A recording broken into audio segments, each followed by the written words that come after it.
안녕하십니까. 지금부터 김용민 브리핑 정선태 교수의 오늘을 읽는 책 주간방송 종합편을 보내드립니다. 광고 듣고 시작하겠습니다.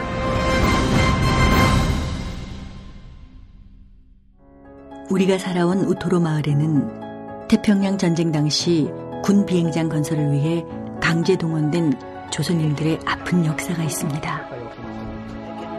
역사는 더 오래 기억하는 사람들의 것. 역사는 결국 함께 기억할 때 완성됩니다. 우토로 평화기념관 건립을 위해 당신의 참여가 필요합니다. 기억할게 우토로 캠페인 아름다운 재단. 탈모인 여러분, 샴푸 살 땐 반드시 천연 99% 이상 pH 5.5 피부 자극 1% 미만인지 확인하세요. 2, 3일에 머리 하나 더 빠지는 걸 우습게 보지만 2, 3년이면 정수리만 1000개 차이 납니다. 그렇지만 샴푸로 머리가 나진 않으니 이미 빠진 곳은 어쩌냐고요? 뿌리 깊은 샴푸 두피 영양제가 있습니다. 보건복지부상, 에이펙 최우수 기술상, 발모 촉진 조성물 특허 99%의 효과, 식약처 인증으로 부작용 없는 유일한 모낭 영양제. 가격도 세트로 구입하시면 두피 모발, 피부 개선까지 하루 330원. 뿌리 깊은 샴푸 쇼핑몰에서 기적의 사용 후기도 검색해보세요. 1566-7871. 다이어트는 결국 먹는 게 문제다! 문제긴 하지. 매끼 식단 챙기기도 번거롭고 빼도 금세 다시 찌고. 아직도 몰라? 비타샵 다이어트를 해봐. 안 그래도 궁금했는데 어떻게 뺀 거야? 몇 개월 한 거야? 몸에는 안 나빠? 물어 뭐래. 비타샵 가봐. 같이 해. 1522-6648 혹은 비타샵을 검색해주세요. 이제 화요일 방송분 함께 하시겠습니다. 오늘을 읽는 책, 문학평론가인 국민대학교 국문학과 정선태 교수와 함께합니다. 국민대학교 한국어문학부 국어국문 전공 정선태 교수님 함께하겠습니다. 교수님. 네, 안녕하세요. 아이고, 이제 개강이 코앞입니다, 교수님. 저희 학교는 오늘 개강을 했어요. 아, 그러셨어요? 네. 학교마다 좀 다르긴 한데, 예. 제가 근무하는 학교는 8월 마지막 주에 개강을 합니다. 아, 그러시군요. 아이고, 야. 오늘 학생들의 모습은 어떻습니까? 저는 이제 물 만난 고기가 되는 거죠. 학생들은 이제 물에 들어온 고기가 되는 것이고요. 예, 예. 그렇게 되나요? 예. 자, 새 학기입니다. 교수님, 오늘 어떤 책 소개해 주시겠습니까? 네, 오늘은 칼 막스와 프리드리 엥겔스가 1948년에 함께 쓴 팸플릿 공산주의 선언 소개해 드릴까 합니다. 지금으로부터 170년 전에 나온 문건이네요. 예, 예. 분량이라고 해봐야 제가 가지고 있는 작은 책자로 50페이지 남짓입니다. 얄팍한 팸플릿이죠. 이 책자 한 권이 그야말로 세계사를 발칵 뒤집어 놨다고 해도 지나친 말은 아닐 것 같습니다. 예, 예. 네, 이 책을 고른 이유는 지난주에 재판이 하나 있었죠. 입에도 올리기 싫은 고영준과 뭔가 하는 사람에 대해서 무죄 판결을 했습니다. 예. 2013년에 문재인 대통령 후보, 당신 대통령 후보죠. 공산주의자이고 이 사람이 대통령이 되면 우리나라가 적화되는 것은 시간 문제라고 하잖아요. 근데 여기에 대해서 김경진 판사는 악의적인 의미가 없었다. 그러니까 악의적인 모함이 아니다. 라고 했다죠. 이게 말인지 막걸리인지, 막걸리에 대해서 미안해서 뭐라고 말씀드려야 할지 모르겠는데 특히 이런 사람들이 재판석에 앉아있는지 모르겠습니다. 그 전에 이 재판에 대해서 깊게 얘기하기보다는 한국 사회가 안고 있는 어떤 지독한 레드 컴플렉스, 이걸 벗어나지 않으면은 우리 사회의 사상적인 토양은 아주 열악한 상황을 모면하지 못할 것이라고 생각합니다. 예. 오늘 김진양 박사의 강연 정말 잘 들었는데요. 북맹이라는 표현을 쓰시더라고요. 북한은 몰라도 너무 모른다. 공산주의에 대해서도 몰라도 너무 모르는 것 같습니다. 오로지 공산주의 용도란 종북 잡발, 빨갱이라는 말에서 얘기하듯이 그냥 딱지 붙이기죠. 그러니까 이 유령으로 만들어버리는 거죠. 제발 부탁하건대 이 얄팍한 책 공산주의 선언이라도 읽어보시고 공산주의가 무엇인지 한 번쯤 고민해 봤으면 좋겠습니다. 미리 당겨서 말씀드리자면 저는 고등학교나 대학에서 공산주의가 무엇인지 한 번쯤은 교육을 해야 한다고 생각하는 쪽이에요. 20여 년쯤 지났다고 하는데요. 영국의 대표적인 공영방송 BBC가 있지 않습니까? 예. BBC에 설문조사를 했는데 지난 1000년 동안, 100년이 아니고 1000년입니다. 1000년 동안 가장 위대한 사상가를 누구라고 생각하십니까? 라고 물었답니다. 물었더니 3위가 아이작 뉴턴, 만유인력의 법칙 발견한 과학자 있죠. 그리고 2위가 알베르트 아인슈타인, 그리고 1위가 누구겠습니까? 뭐 무르나만한가요? 1위가 바로 칼 막스였다고 합니다. 예. 그러니까 지난 1000년 동안 인류의 사상에 가장 혁신적인 기여를 한 사람으로 칼 막스를 많은 사람들이 꼽았다는 거죠. 그만큼 근대사뿐만 아니고 인간 지성사에서 충격적인 영향을 몰고 온 사람입니다. 근데 우리는 이 레드 컴플렉스 상황에서 못 빠져나오는 우리 현실에서 칼 막스는 하나의 도깨비, 귀신 이 정도로 아는 것 같습니다. 예. 저는 이 공산주의 얘기할 때 공산주의라는 딱지가 안고 있는 부정적인 뉘앙스 때문에 실체와 의미를 제대로 모르는 것 같은데 예. 물론 이제 구소련이나 마오쩌둥 문제나 여러 가지 현실 공산주의, 사실 공산주의도 아니죠. 현실 사회주의 실험은 뭐 실패하거나 문제점이 있었다는 걸로 밝혀지고 있죠. 그건 마르크스 사상을 교조화하는 방식이어서 그러니까 일정 부분만을 전적으로 전부인 것처럼 파악했던 것이죠. 그러니까 자신들의 필요에 따라서 갖다 썼던 것인데 그 전모를 보면은 기본적으로 마르크스 사상, 공산주의 이념의 바탕에는 자본주의에 대한 비판이 놓여 있습니다. 도대체 자본주의가 우리의 삶을 어떻게 바꿔놨는지 그리고 이게 어떤 방향으로 우리의 삶을 몰고 갈 것인지에 고민했던 겁니다. 그리고 이 공산주의란 말을 조금 더 설명드리면은 영어로 공산주의를 커뮤니즘이라고 얘기를 합니다. 예.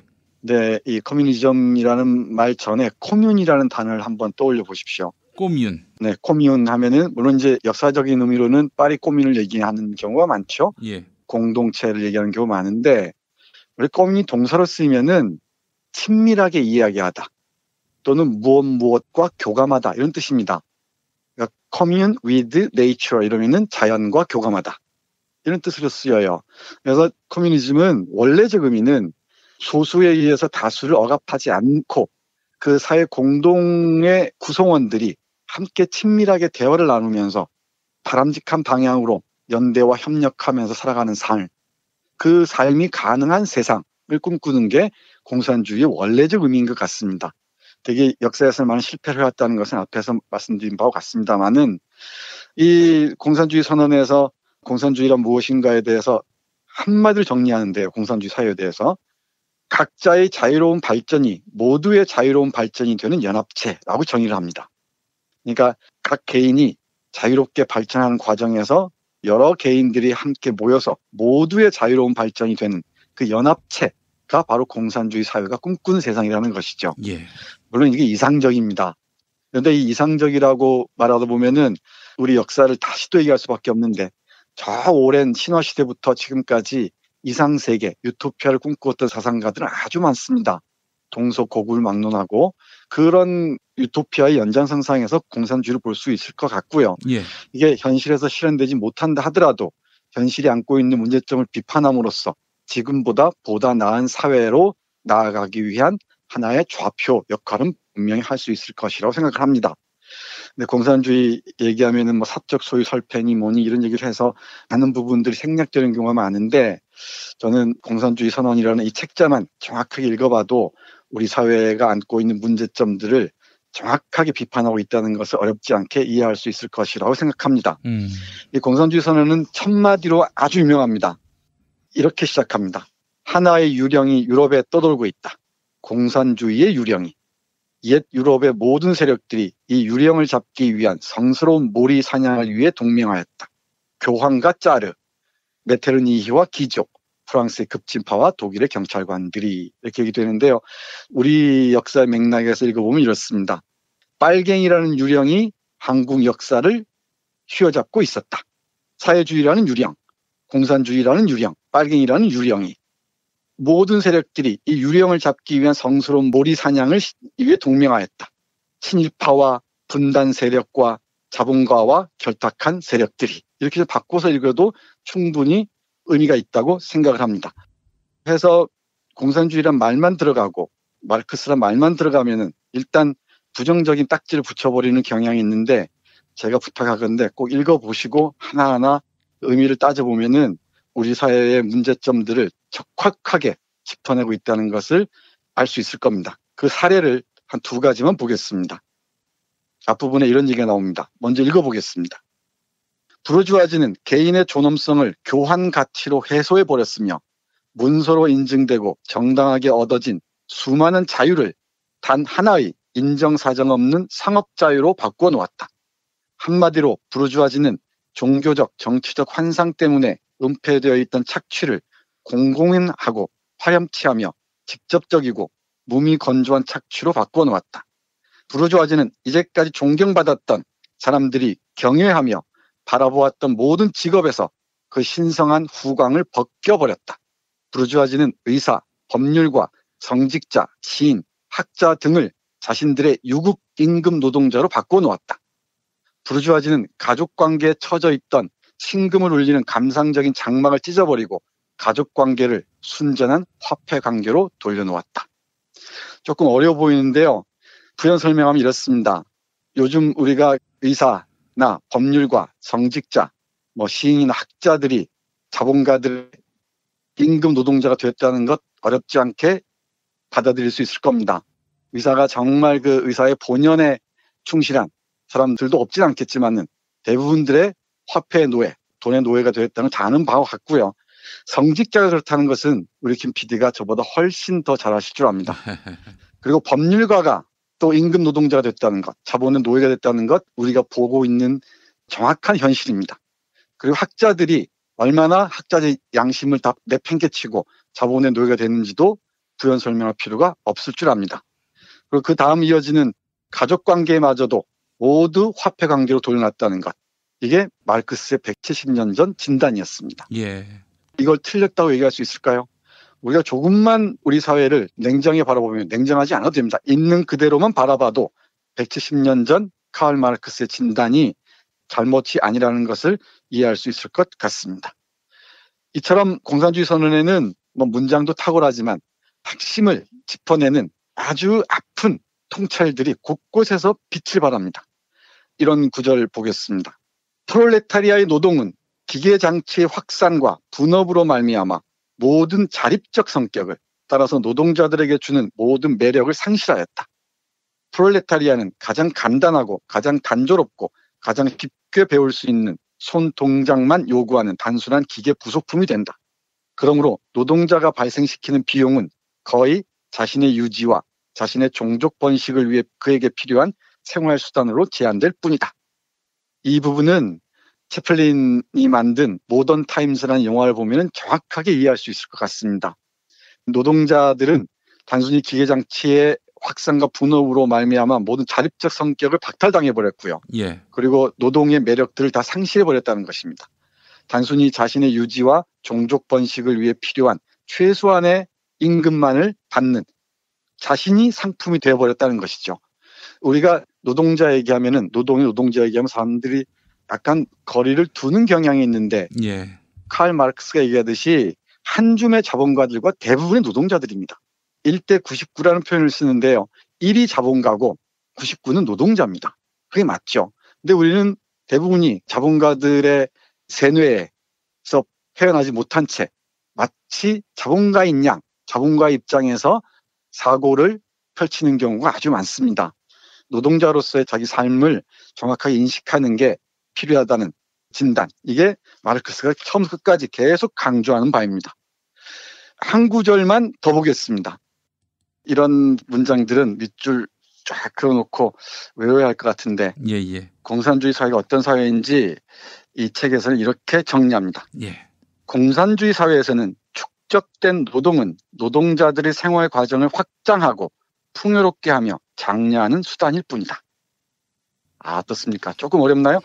축적된 노동, 쌓인 노동이죠. 이 노동을 노동자들의 생활을 확장하고 풍요롭게 하며 장려하는 수단이라고 얘기를 합니다. 예. 그러니까 누군가 자본가들을 착취당하는 게 아니고 노동자들의 삶을 정신적이나 육체적으로 훨씬 확장하면서 풍요롭게 장려하는 게 공산주의 사회에서의 축적된 노동의 의미라고 얘기합니다. 이뿐만 아니고 이 책에는 그야말로 주옥 같은 구절이 아주 많이 있습니다. 무너진 가족적 유대를 복원하고 공동의 삶, 꼬민의 삶들을 우리가 함께 갖고 갈 수 있는 그 과정이 갖는 의미가 무엇인지, 그리고 이게 인류 역사에서 어떤 의미가 있는지 등등을 이 짤막한 소책자에서 정말 풍성하게 우리에게 보여주고 있습니다. 그리고 공산주의 선언에서 가장 유명한 부분이죠. 마지막에 이렇게 씁니다. 지배계급들로 하여금 공산주의 혁명 앞에서 전율케 하라. 프롤레타리아들에게는 족쇄 말고는 공산주의 혁명에서 이룰 것이 아무것도 없다. 그들에게는 얻어야 할 세계가 있다. 만국의 프롤레타리아에 단결하라. 아주 유명한 구절이죠. 근데 이 구절도 하나의 슬로건으로 구호로만 읽을 게 아니고요. 좀 더 깊이 있게 읽어보면은 완성된 유토피아가 아니라 계속해서 우리의 삶의 조건을 변화시켜 나가는 과정, 이걸 혁명이라고 얘기하는 것 같습니다. 그러니까 억압받는 다수들이 하나의 연대를 통해서, 협력을 통해서 보다 나은 사회, 보다 나은 삶을 상상하는 세계를 꿈꾸는 것. 이게 칼 마르크스와 엥겔스가 공산주의 선언에서 우리에게 보여주고자 했던 게 아닌가 싶습니다. 뭐 짤막한 시간에 많은 말씀을 드릴 수는 없습니다만은 공산주의에 대한 편견을 조금 걷고 바라보면은 우리 사회가 안고 있는 문제들을 하나하나 읽어내면서 우리 사회가 나아갈 방향을, 하나의 겹표점을 하나씩 찾아갈 수 있지 않을까 싶습니다. 지난주에 작가 조선이가 쓴 세 여자를 소개해드렸지 않습니까? 그 세 여자가 다 공산주의자였습니다. 강도의 차이는 있지만, 그리고 세계의 중요한 사상가들이 공산주의로부터 자양분을 얻었다는 것도 다 아는 바와 같습니다. 공산주의를 하나의 그 유령으로만 취급할 게 아니고 이 사상이 인류사에서 갖는 의미들을 한 번쯤은 돌이켜봤으면 좋겠습니다. 그리고 알고서 좀 비판했으면 좋겠다는 게 제 절절한 바람이고요. 이런 딱지 붙임으로써 악의적으로 모함함으로써 사상의 그 출구들을 봉쇄해버리는 전략은 이제 좀 사라졌으면 좋겠다는 바람에 공산주의 선언 오늘 소개해드렸습니다. 예, 정선태 교수님 오늘 말씀 잘 들었습니다. 네, 고맙습니다. 충남 금산의 넓은 인삼밭, 정성농장을 일군 농부아버지 이정열 씨. 자연은 노력한 만큼 내어준다. 그 자연의 마음을 알기에 정성농장을 더불어 일구는 아들 이성규 씨도 아버지에게 배운 것처럼 정직하고 또 성실하게. 정성농장 홍삼은 인삼 재배부터 가공 판매까지 모두 책임지고 있습니다. 그래서 대한민국 1등 품질을 자부합니다. 검색창에 정성농장 홍삼을 검색해주세요. 정성농장 홍삼. 전화문의는 010-9754-6972. 골반 잡자 바로 잡자 바디로직. 허리 통증 바로 잡자 바디로직. 몸매 교정 바로 잡자 바디로직. 자세가 좋아지는 골반 교정 타이즈 바디로직. 검색창에 골반 교정 바디로직. 삐딱한 남성 골반, 허리에도 역시 바디로직입니다. 바디로직의 효과를 못 느끼셨다면 100% 환불해드립니다. 자세한 환불 조건은 홈페이지를 참조하세요. 이봐, 에너지 넘치던 자네가 요즘 왜 이렇게 시들시들해? 그러게, 언젠가부터 이렇게 고개 숙인 남자가 되어가네. 아이. 남자를 위한 보양식의 끝판왕이 나왔습니다. 지친 남자를 깨우는 놀라운 힘, 궁금한 남자. 여보. 궁금한 남자. 네이버에서 궁금한 남자를 검색하세요. 1833-6654. 이제 수요일 방송분 함께 하시겠습니다. 오늘을 읽는 책, 문학평론가인 국민대학교 국문학과 정선태 교수와 함께합니다. 국민대학교 한국어문학부 국어국문전공 정선태 교수님, 어서 오십시오. 네, 안녕하세요. 네, 교수님. 오늘은 8월 29일. 사실 대대적으로 우리가 이날을 기억해야 할 텐데 관심 있는 분들 말고는 잘 모르는 8월 29일 아니겠습니까? 네, 맞습니다. 마이클 잭슨 생일인 줄 아는 사람들은 꽤 있습니다. 아, 그래요? 오늘이 그 마이클 잭슨 생일입니까? 아마 그럴 겁니다. 근데 오늘은 이른바 경술 국치일. 아이고.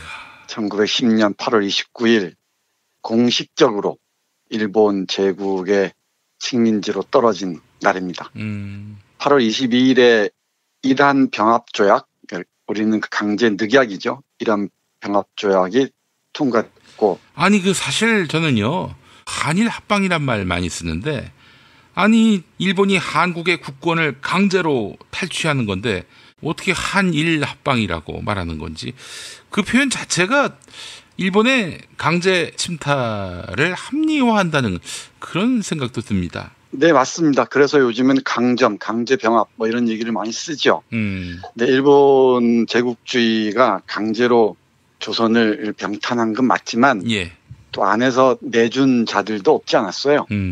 일본 권력과 손을 잡고 조선을 팔아먹은 자들이 내부에 있었죠. 매국노라고 일컫는 자들이 늘 있었다는 것을 경계해야 될 것 같은데 그 맨 앞에 놓여 있는 사람이 바로 이완용입니다. 이거 말만 들으면 다 아실 텐데 이완용이라는 인물은 한국 근대사의 그 굴절 과정을 상징적으로 보여주는 사람이라고 할 수 있습니다. 1890년대만 해도 이완용은 꽤 의식 있는 것처럼 보이는 개화파였어요. 러시아하고 가깝다는 얘기를 들었어요, 교수님. 그것도 그 과정의 얘기들인데 청일전쟁이 끝나고 나서 그 상황에서 일본과 물론 가까이 지냈지만은 아건 파천을 주도하면서 친러파가 됩니다. 그러다가 또 러일 전쟁 때 1904년부터 5년까지죠. 일본이 승리하니까 친일파로 변신합니다. 그야말로 뭐 기회주의자의 전형이라고 얘기할 수 있을 것 같아요. 친일 이력은 크게 다르지 않습니다만은 윤치호라는 사람이 있는데요.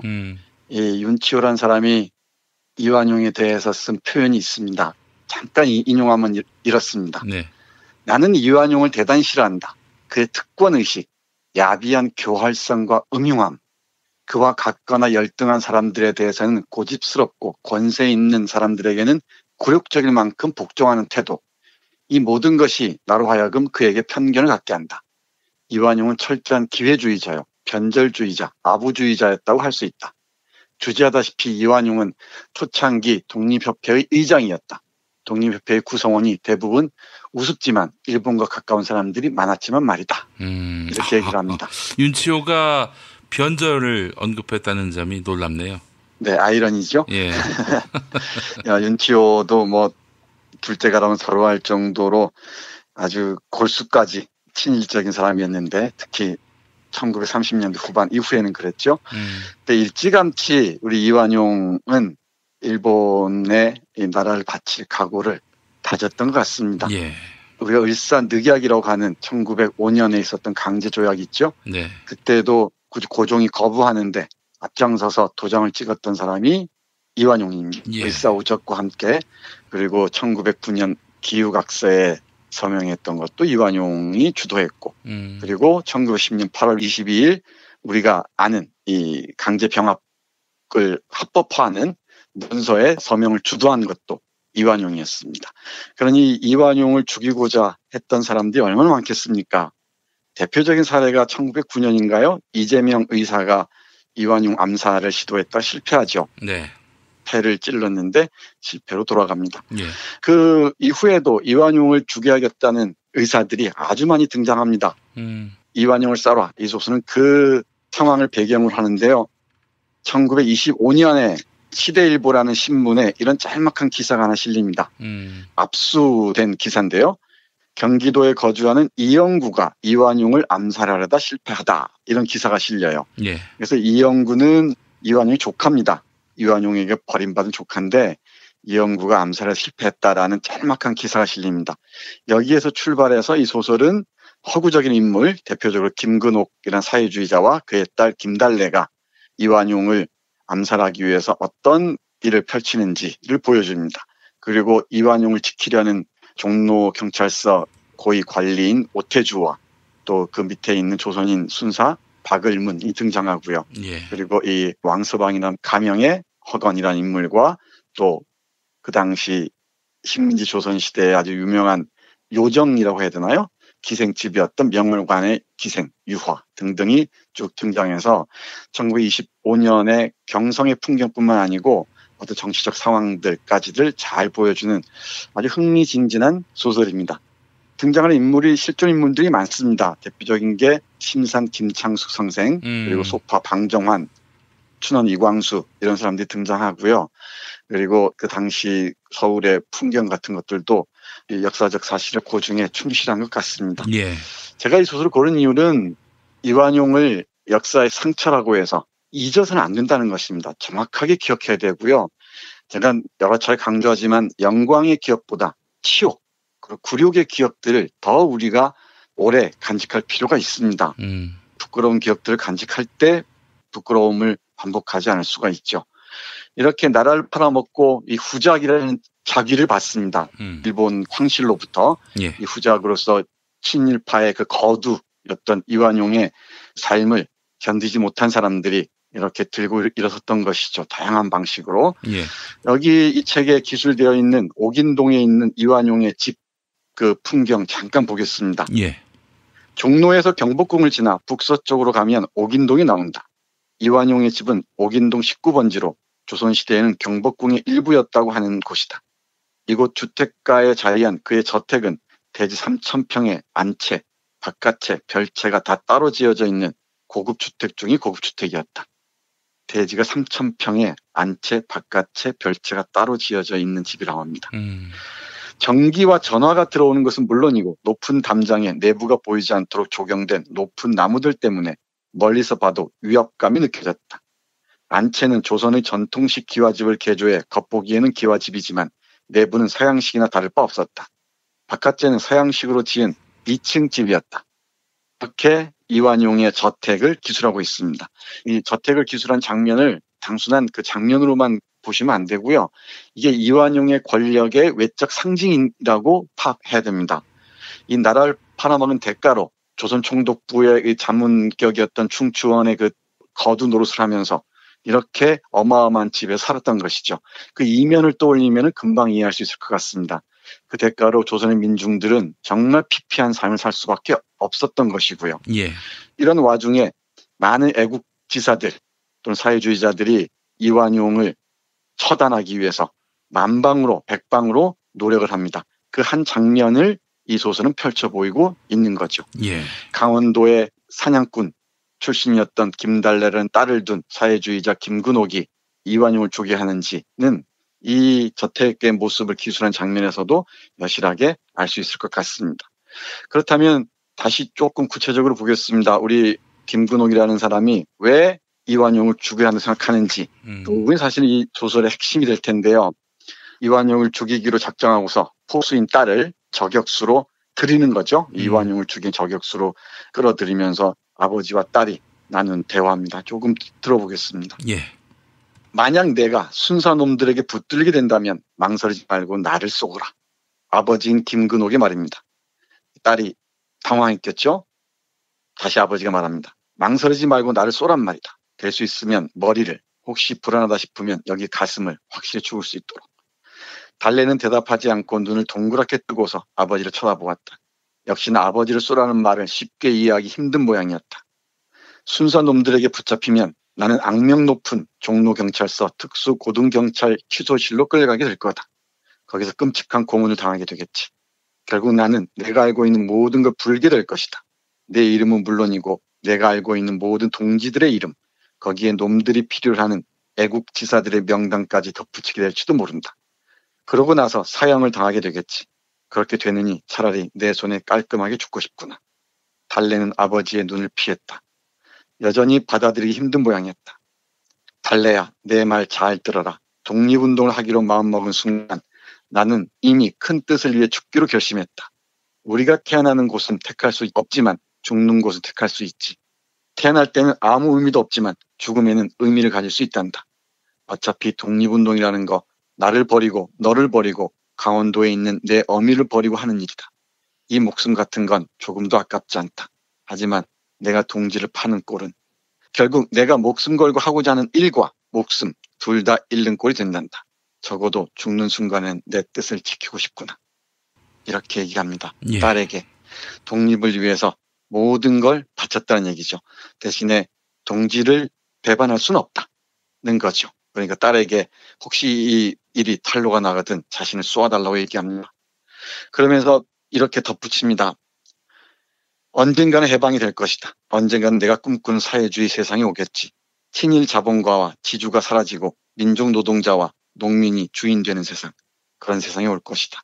그때까지만 도망치거라. 이렇게 얘기합니다. 사회주의 세상이라고 얘기했지만 지금 우리가 얘기하는 사회주의하고는 좀 의미가 다릅니다. 역사적 의미가. 정말 친일 지주들, 악덕 지주들이 사라지고 우리 민족의 노동자와 농민이 행복하게 사는 그 해방 세상을 우리 김근옥이라는 사람은 꿈꾸었던 것 같습니다. 이 꿈을 실현하기 위한 행동의 첫 번째 단계가 이완용이라는 그 매국노, 친일 거두를 살해하는 것이었습니다. 다 알다시피, 역사적으로 다 알다시피 이완용을 향한 모든 암살 기도는 실패로 돌아갑니다. 이완용은 1926년에 폐렴으로 사망합니다. 많은 사람들이 그랬다 그러죠. 정말 나쁜 자식이 천수를 누리고 죽었다 라고 해서 원망하기도 했다고 하는데, 또 어떤 사람들은 1909년 이재명이 찌른 칼이 폐를 관통했다 했잖아요. 그것 때문에 죽었다고 조금의 위안을 얻기도 했다고 합니다. 제가 이 소설을 읽으면서 여러 가지 생각을 하게 되는데, 여러 차례 말씀드렸습니다마는 독립운동에 이렇게 온몸을 바쳤던 이 소설의 주인공 김근옥과 같은 사람들은 정말 힘겨운 삶을 살아가고요. 또는 일본이나 중국이나 시베리아에서 지금 구천을 떠돌고 있는 분들도 많죠. 그 반면에 이완용의 후예들, 이완용의 직계 자손뿐만이 아니고 이완용의 후예들이 지금 우리의 모든 권력의 곳곳에서 자신의 그 영달을 이어가고 있다는 것. 이건 김근옥과 같은 인물들에게는 후손으로 어떤 얘기를 전해야 할지 민망하기 이를 데가 없습니다. 친일 세력들을 어떤 짓을 했는지 그 진실을 정확하게 규명하고 그런 방식의 역사를 다시 쓰고 그리고 그걸 학생들에게 가르치고 그래야만이 김근옥 같은 사람들에게 조금 덜 미안할 텐데 아직 그날이 오기까지는 요원한 것 같습니다. 오늘 이 경술 국치를 맞이해서 이완용 얘기를 잠깐 했는데요. 이런 소설을 읽으시면서 한 번쯤은 8월 29일이 어떤 날이었는지 이런 날이 다시 오지 않도록 마음을 다잡아야 할 줄 압니다. 이 소설 읽다 보면은 이승만에 관한 얘기도 나오고요. 그리고 앞에서 말씀드렸던 심상 김창수 선생도 나오고요. 그리고 동양 척식 회사를 폭파하고 죽었던 이 나석주 의사 얘기도 나옵니다. 흥미진진하게 기술된 책이니까 오늘 경술 국치를 맞이해서 이완용을 정말 똑똑히 기억하기 위해서 이 작품을 함께 읽어봤으면 좋겠습니다. 알겠습니다. 자, 교수님 오늘 말씀 잘 들었습니다. 네, 고맙습니다. 운전자를 위한 꿀팁 7,000원 운전자 보험 카페. 알고 계세요? 교통사고가 나면 형사합의금, 벌금, 변호사 비용 이거 자동차 보험에서는 보장 못해요. 운전자 상해까지도 책임져드리는 7,000원 운전자 보험 카페. 버스, 택시, 트럭 등 영업용 차량 운전자를 위한 12,500원 운전자 보험 카페도 있습니다. 실손, 부모님 건강, 자녀 보험도 안내해드립니다. 02849-9730 연중무휴라 언제든 02849-9730. 올해는 책의 해라고 하지요. 오는 9월 수원 행궁동이 책 놀이터로 변신합니다. 전국의 지역 출판사들이 만든 맛깔난 책들이 한자리에 모이고 어린이 책 난장, 누구나 책방, 북 아트마켓에서 나만의 힙한 아이템을 찾을 수 있는 곳. 온 나라 지역 책들의 한마당 2018 수원 한국지역 도서전이 9월 6일 행궁광장에서 시작됩니다. 책과 함께 놀아볼까요? 이 캠페인은 사람이 반가운 도시 휴먼시티 수원과 함께합니다. 스페이드 퀴즈입니다. 돌잔치, 채순잔치, 가게홍보, 체육대회, 창사기념일. 정답! 기념품! 문제를 끝까지 들으셔야죠. 이럴 때 사용하는 판촉물이나 기념품, 답례품, 단체 선물 등을 취급하는 전문업체로서 국민을 위해 제대로 일하는 언론과 정당에 후원을 하는 판촉물 전문업체는 어디일까요? 정답! 네피알. 네? 어디라고요? 네피알. 네, 정답입니다. 판촉물이나 단체 선물이 필요할 때 이왕이면 우리 편 회사 네피알을 찾아주세요. 인터넷 검색창에 네피아를 치시거나 032-519-4800으로 전화주시면 친절하게 상담해드립니다. 그런데 상품은 뭔가요? 네피아를 가서 고르세요. 3만 가지가 넘는 물품이 있어요. 이제 목요일 방송분 함께 하시겠습니다. 오늘을 읽는 책, 문학평론가인 국민대학교 국문학과 정선태 교수와 함께합니다. 국민대학교 한국어문학부 국어국문전공 정선태 교수님 함께하겠습니다. 교수님. 네, 안녕하세요. 예, 교수님 오늘 어떤 작품 소개해 주시겠습니까? 네, 하늘이 잔뜩 가라앉아 있는데요. 네. 이런 날은 뭐 어려운 책보다는 좀 깊은 사색에 잠길 수 있는 그런 책이 어떨까 싶어서 네. 만해 한용운 선생이 풀어서 쓴 책은담 강의 소개해드리겠습니다. 아, 책은담. 홍자성이 쓴 책. 네. 예. 이름은 홍응명이고요. 홍자성이라는 사람이 쓴 책으로 알려져 있습니다. 예. 홍자성은 명나라 신종 때 문인이었다고 해요. 네. 네, 이 책이 일본으로 전해지면서 많은 사람들에게 처세술과 관련된 책으로 많이 읽혔다고 합니다. 예. 네, 만해 선생께서 1917년에 이 책을 보고 정확하게 한글로 번역을 하고요. 그리고 다시 또 거기에 강의, 부연 설명을 했다고 합니다. 예. 제가 가지고 있는 책은 필명에 나온 거고요. 예. 이성원 선생과 이민석 선생이 현대어로 번역을 했습니다. 예.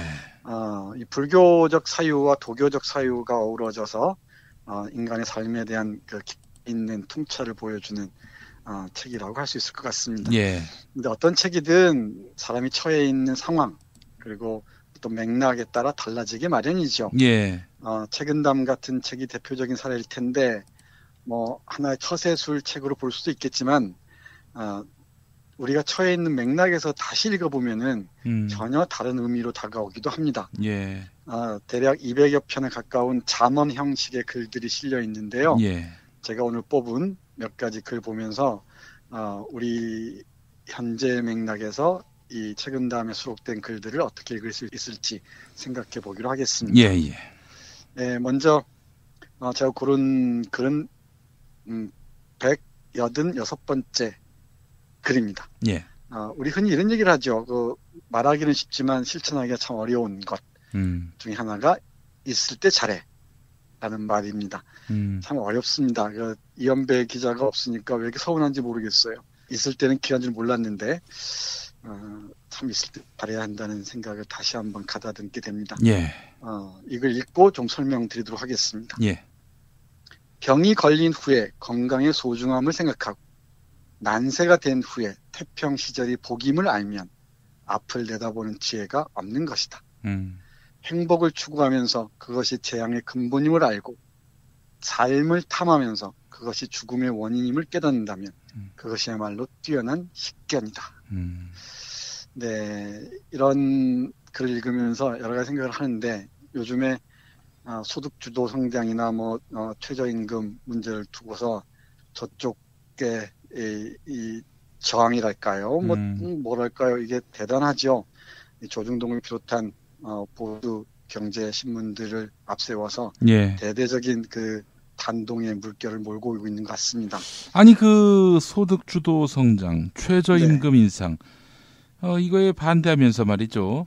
네. 그런 논조의 칼럼과 기사를 싣고 있는 신문사의 종사원들은 월급이 줄어들었다면서 반발하고 있어요. 그러게 말입니다. 네. 아니 이게 대체 가당키나 한 얘기입니까? 네, 일단은 지들이 하면은 다 좋은 일이고 예. 다른 이 정부가 하면은 예. 특히 우리 민주정부가 하면은 다 못된 짓이라고 하는 저희들의 저열한 이 사고 체계를 보여주는 것이라고 생각할 수 있지만 예. 우리 소득주도 성장이나 이 공정경제 그리고 이런 최저임금 문제 같은 건 우리 사회가 언젠가 풀어야 할 과제 아니겠습니까? 예. 네, 이런 문제들을 지금 실천하고 있는데 여기에 반발하는 세력들이 밀려서 멈칫 뒷걸음치다 보면은 또 다른 이명박 박근혜 정부와 부딪힐 수 있다라는 불안감이 저를 휩싸고 있습니다. 좀 더 이 단단하게 지금 있을 때 있을 때 이 정부가 지향하는 철학에 동의한다면은 정말 제대로 이 지켜주면서 밀고 나가야 한다고 저는 생각을 해요. 예. 그래서 그러지 않습니까? 병이 걸린 후에 건강의 소중함을 아는 게 또 인간들이 흔히 그렇죠. 예. 안 아플 땐 잘 몰라요. 건강이 얼마나 귀한지. 그리고 난세가 된 후에 태평 시절이 복이라는 것을 알죠. 근데 이 난세가 지나고 나서 좀 좋은 시절이 오면은 이게 진짜 좋은 시절인지 모르죠. 그렇게 때늦게 알면은 지혜가 없는 사람이란 얘기입니다. 지금 있을 때, 지금 우리가 어떤 방향으로 나가고 있을 때 그걸 제대로 하는 게 지금 우리가 살아가는 삶을 보다 바람직한 방향으로 이끌어갈 수 있지 않을까라는 생각을 이 글을 읽으면서 합니다. 이 앞을 내다보는 지혜가 있다라고 이 까부는 사람들, 제발 지금 우리가 어떻게 쟁취한 이 권력인지 다시 한번 돌이켜보면서 있을 때 잘해야 한다는 생각을 되새기게 됩니다.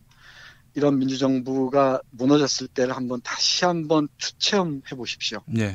상상하면서 우리가 어떤 길을 통과해 가야 할지 한 번쯤만 생각해 보시면은 지금 우리가 어떤 위치에 있는지 가늠할 수 있을 것 같습니다. 이 남북 평화 체제의 길도 상당히 더디고 힘겹습니다. 언제까지 미국의 눈이나 입을 바라봐야 할지 참담하기까지 하죠. 네. 이게 또 우리 역사가 걸어온 길이기도 하고요. 이걸 돌파하기 위해서 몸부림치고 있는데 조금 더디다는 이유로 계속 타박만 한다면은 또 이게 어떤 방향으로 이게 풀어질지 참 난감합니다. 네. 이 남북 적대 관계 지속 속에서 우리가 살아가는 그런 난세를 다시 초래하기를 원하지 않는다면은 지금 우리가 어떤 입장에 있는지, 네. 어떤 위치에 있는지 한번 제대로 생각하면서 우리의 정치적 환경을 잘 밀고 나가야 할 줄로 압니다. 예, 예.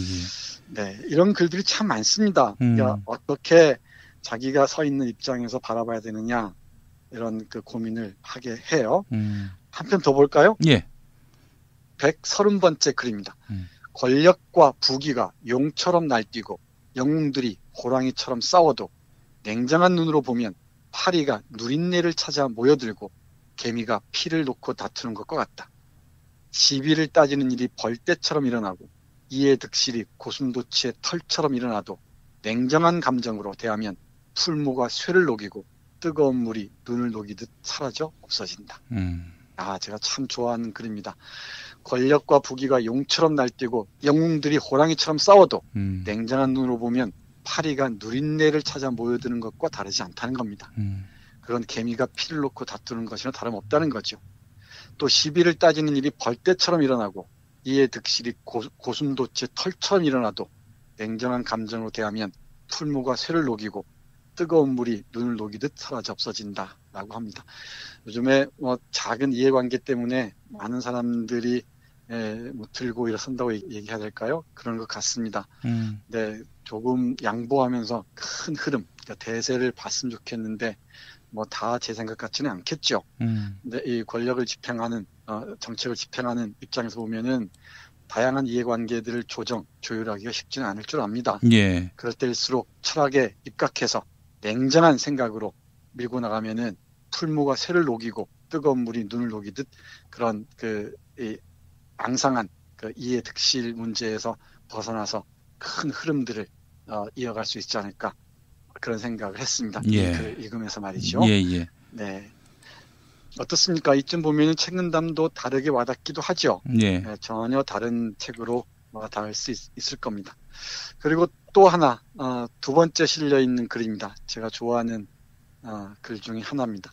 현 정부에서 이 정책을 집행하는 사람들에게 한마디의 충언으로서 만해 선생의 입을 빌어 전해드리고 싶습니다. 읽어보겠습니다. 다르게 처신하며 세상을 살아나가려면 외부 환경에 따라 변해서는 안 된다. 큰 불이 쇠를 녹여도 맑은 바람처럼 의연해야 하며 매서운 소리가 만물을 시들게 해도 부드러운 바람처럼 온화해야 하며 하늘이 흐려지고 흙비가 내리는 상황이 되어도 해가 밝게 비추는 것과 같고 사나운 파도가 바다를 뒤엎더라도 지주가 우뚝 솟아있는 것과 같아야 한다. 이와 같아야 우주적인 참다운 인품이라 할 수 있다. 네, 우주적인 참다운 인품이라 얘기하는데 그 경지가 어디쯤인지는 범인인 저로서는 헤아리기 어렵습니다. 그런데 이 세상의 외부 환경이 변화한다고 해서 그때그때 따라 어떤 이 정책을 집행하는 사람들이 자신의 철학까지 흔들린다면은 뭐 의연하다고 얘기할 수 없겠죠. 예. 그리고 정말 그 얼음들 녹이는 온화한 바람이 될 수도 없을 줄 압니다. 조금 지지부진해 보이고 어렵다 하더라도 또 수구 기득권 세력들의 저항이 만만치 않다 하더라도 정말 의연하게 사사로움이 없이 밀고 나가야 한다고 저는 생각을 합니다. 네.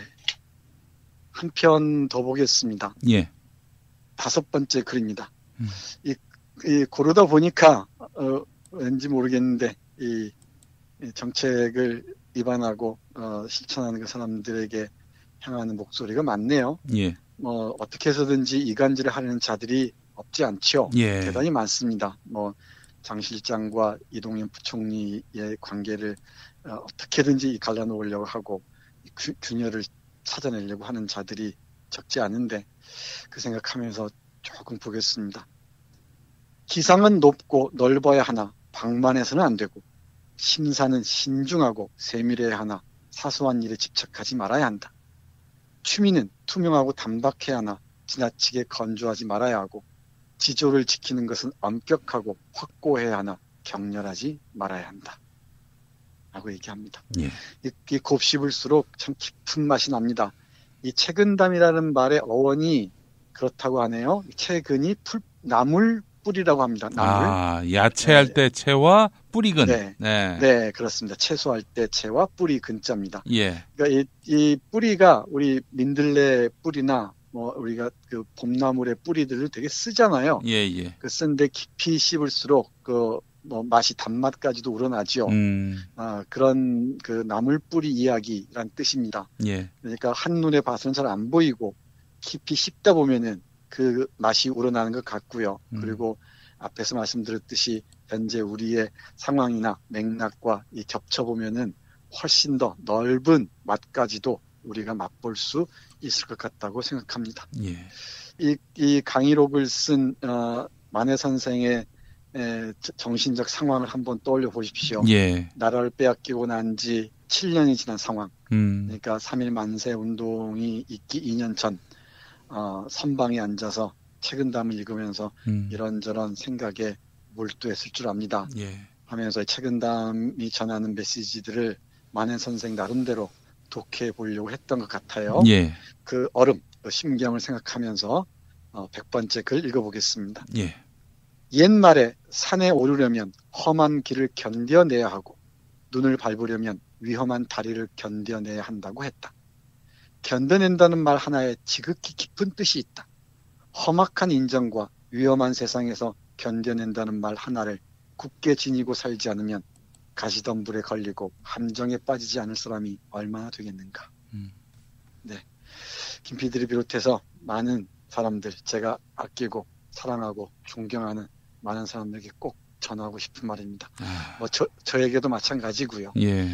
산에 오르려면 험한 길 견디는 건 뭐 당연하죠. 그리고 험한 눈길을 걸으려면 또 위험한 다리도 건너야 합니다. 험악한 인정과 위험한 세상을 견뎌낸다는 말 하나를 굳게 지키고 살지 않으면 그야말로 가시덤불에 걸리고 함정에 또 빠져들겠죠. 우리가 가는 길에 얼마나 많은 함정들이 있습니까? 얼마나 많은 유혹들이 있겠습니까?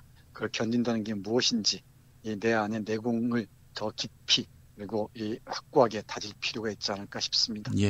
여기에 만해 선생이 덧붙인 말 한마디 잠깐 더 전해드리겠습니다. 견딜 내자는 지극히 깊은 뜻을 담고 있습니다. 산길처럼 험악한 인정을 만나고 눈 덮인 다리처럼 위태로운 세상을 살아갈 때 견딘다는 말 한마디를 굳게 지니고 가지 않으면 위험과 곤란을 통과하여 낙원에 이르지 못하고 가시덤불과 함정과 같은 고통에 빠질 것입니다. 오직 굽힐지는 모르는 용기로 위험과 곤란을 견뎌내야 만족스러운 결과에 이를 것입니다. 네, 이렇게 씁니다. 지금 우리 민주정부가 출범한 지 1년 반 남짓 돼 가죠. 근데 온갖 이런 위험과 공경들이 또는 가시덤불들이 좋은 것 같습니다. 이걸 견뎌내야 한다는 게 어떤 의미인지 깊이 새기면서 정말 이 굽힘 없이 이 자기 철학을 견지하면서 이 정책을 펼쳐나가기 바랍니다.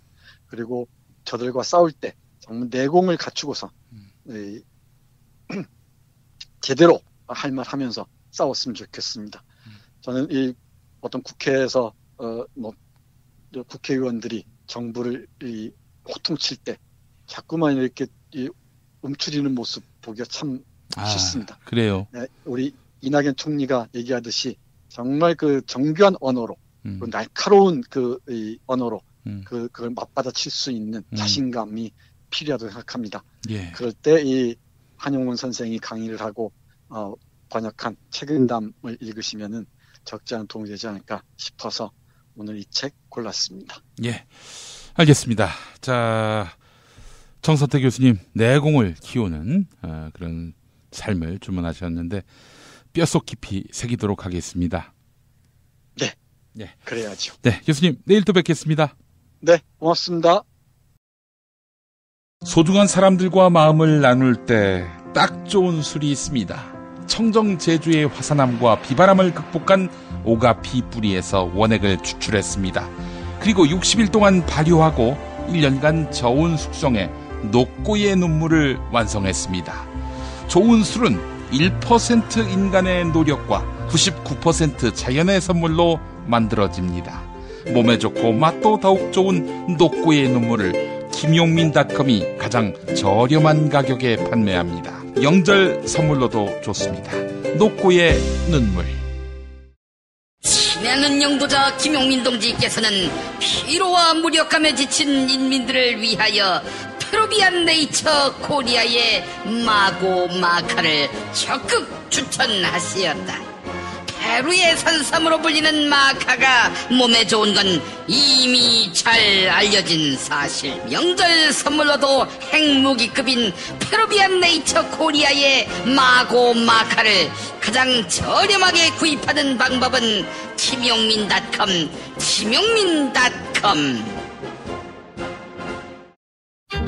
큰맘 먹고 떠나는 제주 여행 진짜 제대로 즐겨야 되는데. 렌트카 예약은 했어? 아니, 아직. 회사도 너무 많고 최저가라고 해도 보험료에 이거저거 추가되면 왠지 속는 느낌이 들어서. 그럼 제주 렌트카 대여 협동조합 JRCR 해봐. 제주도 내 렌트카 회사들이 직영으로 공동 운영하는 협동조합이라 제주도 내 렌트카들을 한자리에서 예약할 수 있고 정직한 가격에 신차를 우선적으로 배차해주거든.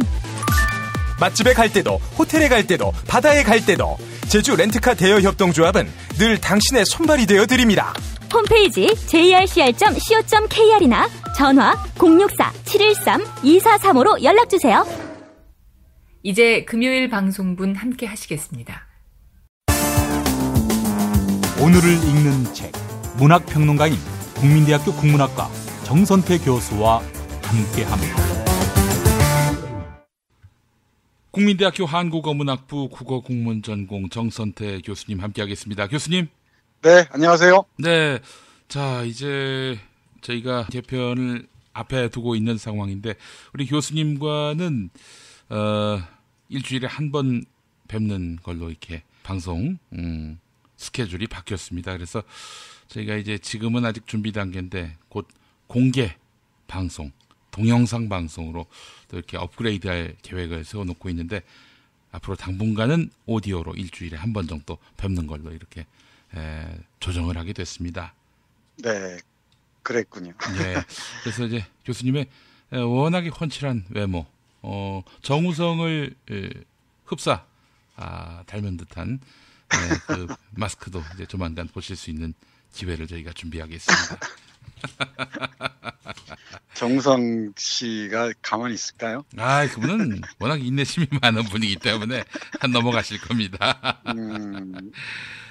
우리 네. 교수님 너무나 좋은 책들을 날마다 소개를 해주셨는데 저희가 이제 앞으로 좀 대대적인 변화와 함께 보다 더 소중하게 오늘을 읽는 책을 오롯이 살리기 위해서 새로운 또 변화, 매일 만나진 못해도 보다 완숙한 내용, 또 보다 감동적인 내용으로 또 저희가 잘 준비하도록 하겠습니다, 교수님. 네, 매일매일 만나는 건 너무너무 힘들었습니다. 아, 그렇군요. 이러다 이혼하는 거예요, 사실은. 부부가 날마다 만나니까. 빨리 헤어졌으면 좋겠네요. 아이고, 별 말씀을 해야겠습니다. 만 2년 동안 정말 매일매일 예. 일주일에 5번씩 책을 한 권씩 소개해드렸습니다. 예. 제 성에 차지 않은 것도 참 많았고요.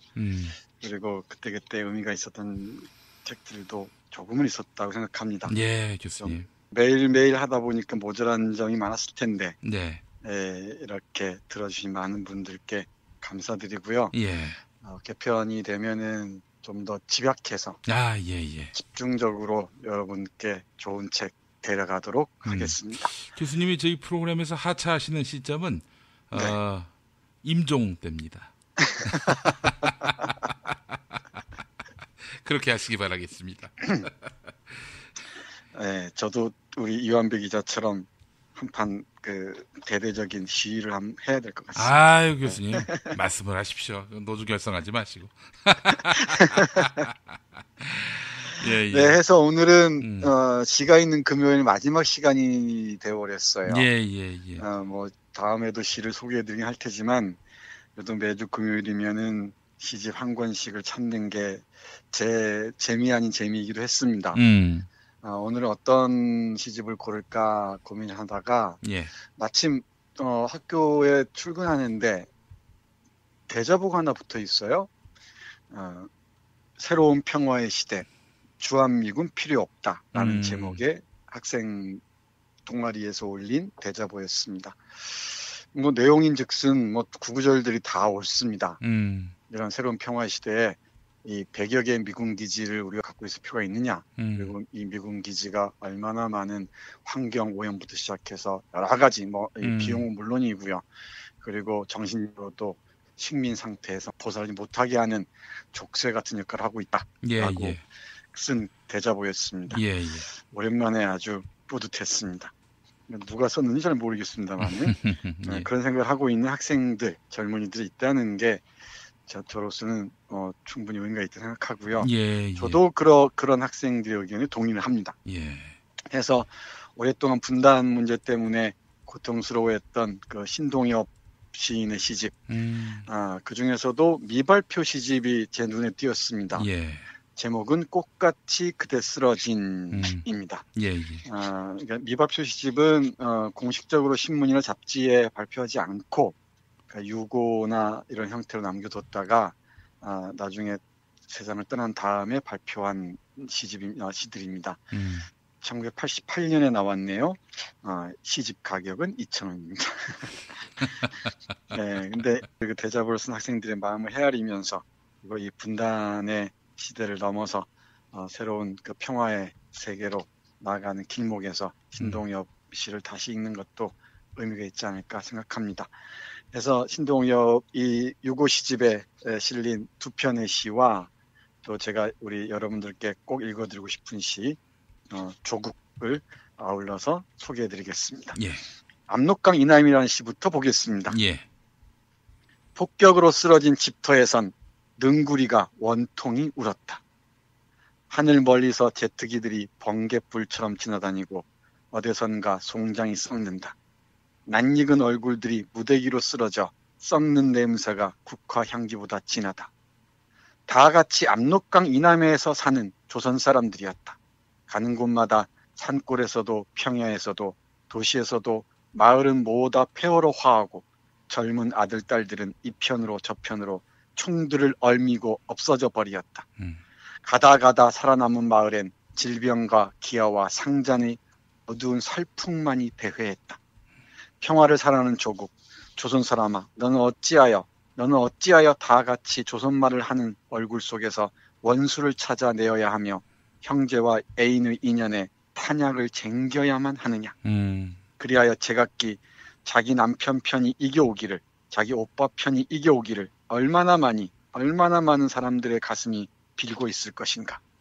애인아, 누나야, 조선 사람아, 너는 누구를 위하여 누구에게 어제도 오늘도 방어쇠를 댕기는 것이냐.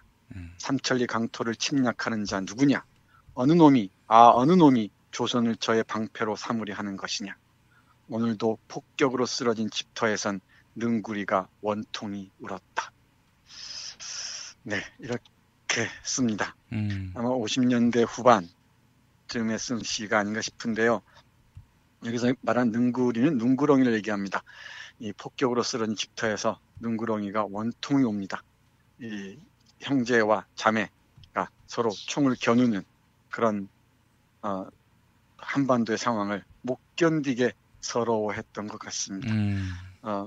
요 구절 주목해 봐야 할 것 같습니다. 너는 누구를 위하여 누구에게 어제도 오늘도 방아쇠를 댕기는 것이냐? 삼천리 강토를 침략하는 자는 누구냐? 어느 놈이 조선을 저의 방패로 삼으려 하는 것이냐? 네, 어느 놈이 조선을 저의 방패로 삼으려 하는 것인지 묻지 않아도 다 아실 겁니다. 일본이 그렇겠고요. 당연히 미국이 그럴 줄 압니다.